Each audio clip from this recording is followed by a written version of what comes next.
नमस्कार, मैं ट्विंकल दीक्षित। आप देख रहे हैं इंडिया राइस टीवी। आइए नजर डालते हैं आज कुछ खास खबरों पर। हाथरस जनपद के कस्बा हसाइन में उप जिलाधिकारी सिकंदरा राव अंकुर वर्मा द्वारा सिंगल यूज प्लास्टिक का बहिष्कार करने के लिए कस्बे में भ्रमण करते हुए कस्बे वासियों को जागरूक किया गया तथा समाज के प्रति अपना अमूल्य योगदान देने का अनुरोध किया। हसाइन कस्बे में अधिशासी अधिकारी व उप जिलाधिकारी सिकंदरा राव द्वारा स्वच्छता अभियान के अंतर्गत आओ मिलकर सिंगल यूज प्लास्टिक का बहिष्कार करने के तहत कस्बे के मुख्य बाजार में अधिशासी अधिकारी अंकुर वर्मा द्वारा माइक से पूरे बाजार में भ्रमण करते हुए लोगों को जागरूक किया और आग्रह किया सिंगल यूज प्लास्टिक का प्रयोग ना करें, ना ही कोई दुकानदार अपने यहाँ सिंगल यूज प्लास्टिक रखे, उसमें सामान दे। यदि कोई ग्राहक जिद करता है तो उसे वापस लौटा दे, जिससे वो आगे दुकान पर जाकर सामान न मिलेगा तो स्वाभाविक तौर पर थैला लेकर आएगा।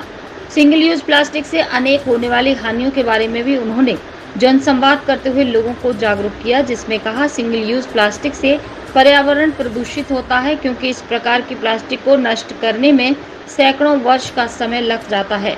उन्होंने कहा कि सिंगल यूज प्लास्टिक के इस्तेमाल से कैंसर जैसी खतरनाक बीमारी हो सकती है।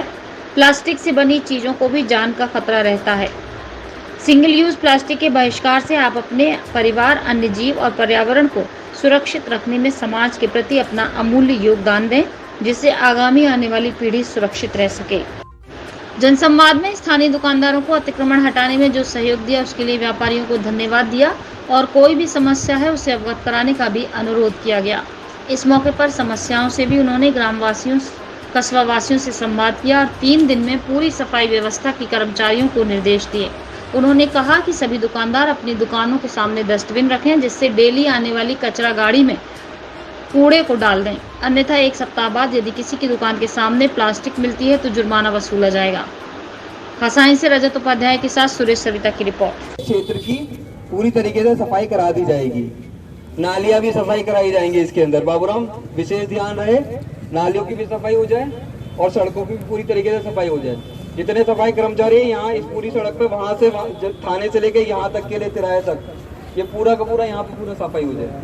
अगले 2 दिन में मुझे ये चाहिए टारगेट, ठीक है। तो ये जैसी सफाई हो जाएगी, इसके बाद आप लोगों की भी एक जिम्मेदारी बनती है कि जिस तरह से हम यहाँ से गुटखा लेते हैं, पान लेते हैं, कुछ नमकीन लेते हैं और खाया और वहीं फेंक दिया, तो जिसकी दुकान के सामने फेंका है उसकी जिम्मेदारी है, ठीक है। कोई वाहन खड़ा कर देता है आपकी दुकान के सामने तो आप कहते हो ना ये मेरे सामने की दुकान है, यहाँ पे मत खड़ा करो, बोलते हो नहीं बोलते हो? तो वैसे ही अगर आपकी दुकान के सामने कोई कूड़ा कचरा करके जाता है तो भी आपकी जिम्मेदारी बनती है। पहली रूप से आपकी अगर कोई दुकान है, परचून की दुकान है, किसी भी तरीके की दुकान है, एक डस्टबिन खरीद लेंगे। 30-40 रुपए का डस्टबिन आता है। ये एक्सपेक्टेशन मत रखिए कि हर चीज नगर पालिका या नगर पंचायत ही प्रोवाइड कराएगी। जब इतना बड़ा बिजनेस कर रहे हैं तो 30-30 रुपए का डस्टबिन खरीद सकते हैं। आगे ताजा खबरों से जुड़े रहने के लिए हमारे चैनल को सब्सक्राइब करें, बेल आइकन दबाना ना भूलें। धन्यवाद।